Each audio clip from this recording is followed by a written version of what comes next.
Tabii ki insanlarımızın en çok narahat edilen faktörlerden biri de çöptür. Deyir, doktor, mən yemədən, elə bil qarnım nağaradır. Əlim vururam, nağara səsi verir. Dilimə yemək su dəyməmiş, köpürəm. Bilmirəm neyinim. Rahatlana bilmirəm. Ürək döyüntülərim artır. Əsəbim gərginləşir, gəyirirəm, gəyirmədən yoruluram. Təbii ki, birinci növbədə onun səbəbini axtarıb tapmaq lazımdır. Ən çox onu verən dənli bitkilər. Xüsusilə də çörək qəbul ediləndə göz karbohidratlar onun həmin qazın miqdarını artırır, çöpü artırır. Siz onu kəsirsiniz, eyni dərəcədə göbələk. Göbələk yeyəndə də, qəbul edəndə də yenə artır və bir mənalı şəkildə qidanı qaydaya salmalısınız. Deyirsən ki, doktor, heç yemirəm, yenə də əmələ gəlir. Təbii ki, orada qıcıqlanmış bağırsaq sindromu var və çünki elə deyir, suyu ya yeməyi ağzıma vurmamış artıq köp yaranır. Hələ gedib çatmayıb, bir işini görməyib. Həm də başqa bir səbəblər də ola bilər. Siz çörək yemədiniz, bu məmulatları qəbul eləmədiniz və yaxud ki, köp artıran qidalardan uzaq durdunuz, yenə də əmələ gəlir. Nədən əmələ gələ bilər? Öd hissəsində olan diskineziyadan və yaxud da ki, ödün çatışmamazlığından. Öd mötəviyyat çatmayanda, öd mötəviyyat əsas neynir? Birinci növbədə yağları həzmə verir. O çatmayanda təbii ki, yediyiniz qidanın tərkibində olan heyvani yağlar həzmə getməyəcək, köpü artıracaq.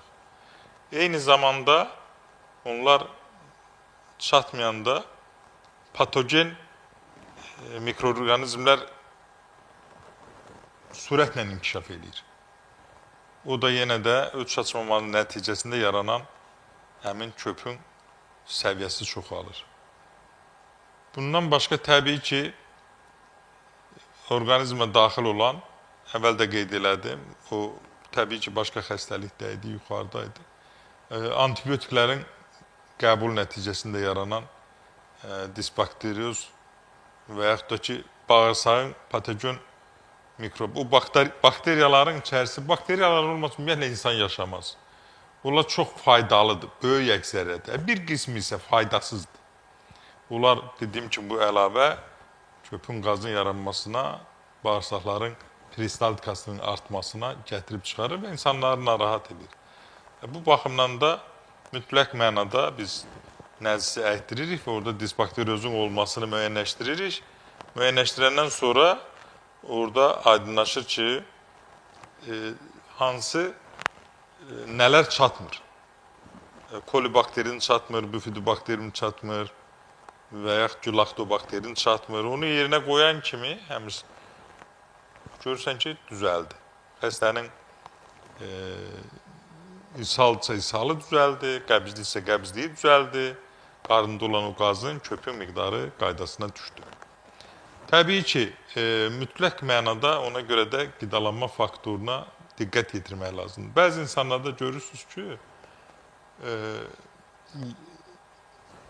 yəni, təmiz olmayan yağlara həssaslıq var. Məsələn, mən özüm. Mən nə badə ki, haradasa başqa bir yağda pişmiş, palma yağından, nə bilim, hansı yağda pişmiş bir qidanı yeyim, yeyən ki, mən o dəqiqə onu duyuram, hiss edirəm, narahat oluram. Çünki maksimal dərəcədə yemirəm. Ona görə də mən hər hansı bir yeməkxanada onu yeməyim, restoran, nə hansı yeməkxanada onu yeməyimdənsə, təmiz pendir çörək yeməyim daha qiymətlidir mənim üçün, daha rahatdır mənim üçün, eləcə də insanlarımız üçün. Bu baxımdan da dediyim kimi ilk növbədə qidalanma rejimi qaydaya düşməlidir. Və onun da ağırlaşmaları son nəticədə neynir?